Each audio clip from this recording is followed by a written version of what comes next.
നമ്മളൊക്കെ തിന്നുമ്പോ ആടിനെ കുറിച്ചിട്ട് ആരത് പറഞ്ഞു? സിക്കി ടിക്കി. ആട് തിന്നണ പോലെ തിന്നാൻ എന്താ ചെയ്യാ? ആട് ചേച്ചി എന്നാണ് കുറെ പേര് വിളിക്കണത്. കുറെ പേര് ആട് തിന്നണ പോലെ.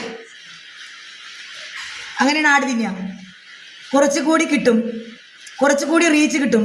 അല്ല പിന്നെ ചുണ്ടത്ത് കുറച്ച് ലിപ്സ്റ്റിക്ക് വാരി തേക്കിന്ന്. ചുണ്ടത്ത് കുറച്ച് ലിപ്സ്റ്റിക്ക് വാരി അങ്ങനെ തേക്കാൻ ആരെങ്കിലും സ്പോൺസർ ചെയ്യും ലിപ്സ്റ്റിക്ക് എന്നാ വാങ്ങട്ടെ. ആ വിജിത്ത് അടി കൊള്ളും. ഗുളികയാണോ? ഗുളികയല്ല. നമ്മളൊക്കെ ബദാം പരിപ്പും അണ്ടിപ്പരിപ്പും കഴിച്ച ഗുളിക. ഓ അതെന്താ ഒരു അങ്ങനെ? ബാക്കി നിങ്ങളൊക്കെ കഴിക്കുമ്പോൾ അത് ബദാം പരിപ്പും അണ്ടിപ്പരിപ്പും, നമ്മൾ കഴിച്ചാൽ ഗുളിക. എന്താല്ലേ ഒരു വ്യത്യാസേ. വിൻസെന്റ് സാർ, ബാബു സാറേ, നമ്മുടെ സുജേഷ് കുട്ടനെ കാണാനില്ല. ബാബു സാർ എനിക്ക് ഇട്ടിരുന്നുണ്ട്. ബാബു സാർ ഇട്ട സൂപ്പർ ചാറ്റിൽ എല്ലാവരും 4 ലൈക്ക് അടിക്കി അങ്ങോട്ട്. അടി അടി അടി അടി അടി ലൈക്ക് അടിക്ക് കൂട്ടുകാര്, ലൈക്ക് അടിക്ക് കൂട്ടുകാര്. കാക്കത്തിക്കാവിലെ അപ്പൂപ്പന്താടിക്കും കാലം കാണില്ല.